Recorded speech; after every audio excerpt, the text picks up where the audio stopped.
MD Roni খান আপনি লিখেছেন, বর্তমানে দেশে সিজার অনেক বেড়ে গেছে। চিকিৎসকেরা প্রয়োজন ছাড়াও সিজার করেন। বিনা প্রয়োজনে সিজার করার বিষয়ে চিকিৎসকদের নসিহত করবেন প্লিজ।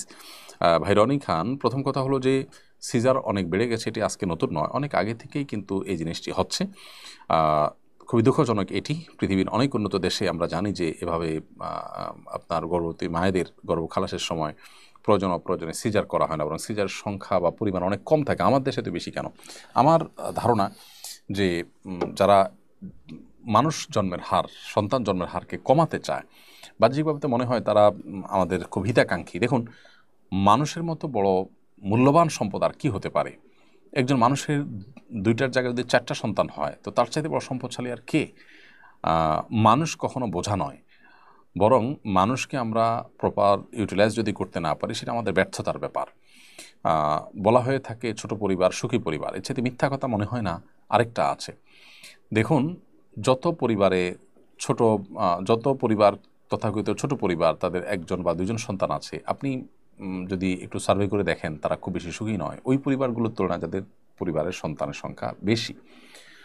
7টি 8টি 9টি সন্তান যাদের পরিবারে, তাদের পরিবারে দেখবেন যে তুলনামূলকভাবে অনেক বেশি সুখ শান্তি আছে। কারণ 5-7টি সন্তানের ভিতরে 2-4টি এমনিতেই মানুষ হয়ে যায়। আর যারা একটা বা দুইটা নেন, তারা কিন্তু রিস্কের মধ্যে পড়ে যান। কখনো দেখা যায় যে ওই একটা সন্তানই অমানুষ হয়ে যায়, অথবা আপনার দুইটা সন্তান, একটা মারা গেল, আরেকটা সন্তান হয়তো হাতছাড়া হয়ে গেল, তখন তাদের দুঃখের কোনো শেষ থাকে না।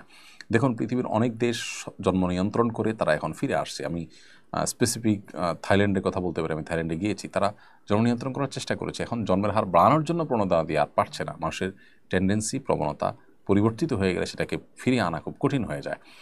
সেখানে এখন মানুষের সংকট দেখা যাচ্ছে।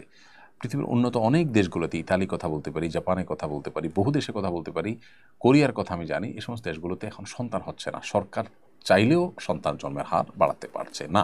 এই জায়গা থেকে আমি বলবো যে যারা আমাদের মা বোনদের প্রয়োজন অপ্রয়োজনে সিজার করতে বাধ্য করছেন, এবং 1-2বার সিজার হয়ে গেলে এরপর আর বাচ্চা নেওয়ার কোনো স্কোপ থাকছে না, রিস্ক থাকছে, এদের আল্লাহকে ভয় করা উচিত। এবং আমরা যারা চিকিৎসা নিচ্ছি, তারাও এক্ষেত্রে যথেষ্ট সচেতন হতে হবে, দায়িত্বশীল হতে হবে, এবং খেয়াল রাখতে হবে যে কোনোভাবেই যাতে আমাদেরকে বিপদগামিতার পথে নেওয়া না হয়। আল্লাহর ভয় আছে এরকম চিকিৎসকের পরিমাণ খুবই কম, কিন্তু যাদের মধ্যে এরকম আল্লাহর ভয় আছে, আখিরাতে জবাবদিহিতার চেতনা আছে, তাদের কাছে চিকিৎসা নেবেন, এবং নিজেরাও যত্নশীল থাকবেন যত সম্ভব, যাতে নর্মাল ডেলিভারি হয়। নর্মাল ডেলিভারি হওয়ার জন্য ফিজিক্যাল মুভমেন্ট, প্রচুর পানি পান করা সহ আরও ডাক্তাররা যে সমস্ত পরামর্শ দিয়ে থাকেন, সেগুলো আমাদের আমলে নেওয়া উচিত। আর সেই সাথে আল্লাহর ভয় ডাক্তারদের করা উচিত, যারা প্রয়োজনে অপ্রয়োজনে সিজার করছেন শুধুমাত্র বিলটা বাড়ানোর জন্য, কিংবা তথাকথিত জন্ম নিয়ন্ত্রণের এজেন্ডা বাস্তবায়ন করবার জন্য। যদি এরকম কেউ করে থাকেন, আল্লাহর কাছে কিন্তু কিয়ামতের ময়দানে তাকে পাই পাই করে হিসাব দিতে হবে এবং জবাবদিহি করা লাগবে।